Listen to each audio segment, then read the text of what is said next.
चलवा रही है, लेकिन जो कूड़ा उड़ा लोग जो है रोडों में फेंकते रहते हैं। देखिए ये रोडे में फेंकते क्या कर रहे हैं, क्या कर रहे हैं, ये रोडे में कूड़ा फेंकेंगे, रोडे पर। जरा इनको समझाइए, ये समझाइए कहाँ है रोडे में कूड़ा। आपका संपत्ति नहीं है तो सरकार की क्यों परेशान है? सरकार की संपत्ति है तो क्या उस पर कूड़ा लाके डाल दोगे? तो बताइए, उसके लिए कोई नियम आपके पास है क्या? बताइए। नगर निगम ने अपने अपने चौराहों पे जो है वो डस्टबिन रख रहे हैं, उसमें ले जाके डालिए आप कूड़ा। अच्छा अच्छा। हाँ, बड़ा कहाँ फेंक रहे हैं? जो कूड़ादान है हमारे निगम का, अगर हमसे दूर है तब क्या विकल्प है बताइए? तब आप अपने घर पे जो है 2 कूड़ेदान रखें। अच्छा, एक सूखा के लिए, एक गीला के लिए। अच्छा अच्छा। सूखा जो है नीले वाले में डालिए और गीला जो है हरे वाले में डालिए। अच्छा अच्छा, ठीक। हाँ, जब वो भर जाता है तो चौराहे पे चाहे आपकी नगर महापालिका की गाड़ी आती है तो उसमें जो है उसको पानी पे डालना क्या कहते हैं?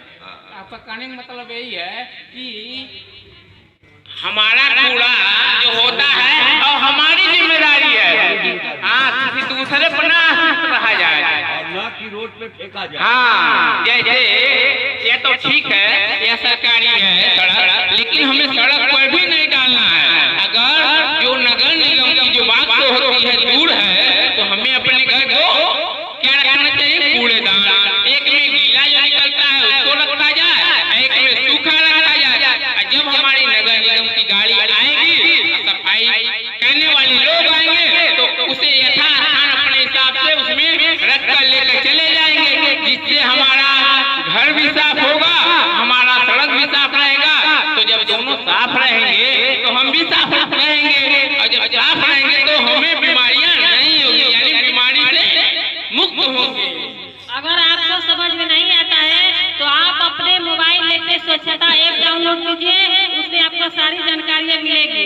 और अगर आपके गली मोहल्ले में कोई व्यक्ति घर का अपना जो भी कूड़ा कचरा निकलता है किसी दूसरे के दरवाजे कहीं रोड पर फेंकते हुए पाए जाते हैं, उसके खिलाफ कंप्लेंट दर्ज करें 1533 पर कॉल करके।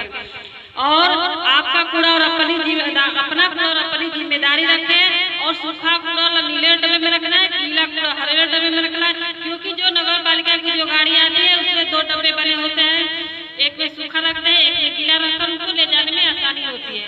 और अपना कूड़ा और अपनी जिम्मेदारी स्वयं रखें, क्योंकि ये न रखें कि हमारा रोड तो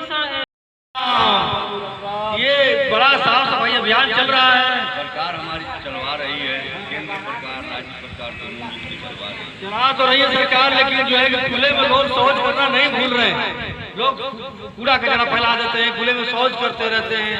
देखिए ये भैया लगता है इनका पेटवा उठवा मरोड़ रहा है, जा रहे हैं, कहीं जा रहे हैं, देखा जाए क्या कर रहे हैं। इनको देखा जाए छुप छुप के। अरे कहाँ जा रहे हैं? जा रहे हैं जो यहाँ सुलभ शौचालय उपलब्ध है उसकी सेवा लेने जा रहे हैं। कौन सी सेवा करती है साहब जी? सोच के लिए जा रहे हैं क्या? खुले में सोच करना बंद कर दिया है भाई? अगर खुले में हम करते हैं तो गलती तो हम अकेले करते हैं, लेकिन सजा लोगों को होती है। वो किस तरह से होता है? अरे वो इस तरह से कि जब हम खुले से शौच करके चले आते हैं तो तमाम उसमें कीटाणु पैदा होते हैं, उसको दिखाई ही नहीं देते हैं इन आंखों से, और कुछ मक्खियां उस पर बैठती हैं और वहाँ से हमारे खाने वाली सामग्री पर आके बैठ जाती हैं। और जब उसको भोजन के रूप में हम लेते हैं तो वह बीमारी के जो कीटाणु हमारे शरीर के अंदर चले जाते हैं, और जब शरीर के अंदर चले जाते हैं तो हम तमाम तरह के अलग अलग बीमारियों के शिकार हो जाते हैं। जिससे क्या होता है, जहां हमको अपनी प्रगति करनी चाहिए, आगे बढ़ना चाहिए, विकास करना चाहिए, उसके जगह क्या करते हैं, हम अपने जो कमाते हैं वो कमाई के पैसे हम दवा में खर्च कर देते हैं, तो हमारा विकास क्या होगा? इसलिए हमें यह प्रयास करना चाहिए कि हम यह जो शौच का इस्तेमाल शौचालय में करें या अपने घर पर स्वयं बनवा लें। उससे क्या होगा, हम स्वयं बीमारी से मुक्त रहेंगे, हमारा क्षेत्र रहेगा, शहर रहेगा, राज्य हमारा देश रहेगा। जब हम लोग स्वस्थ रहेंगे, जो पैसा सरकार हमारी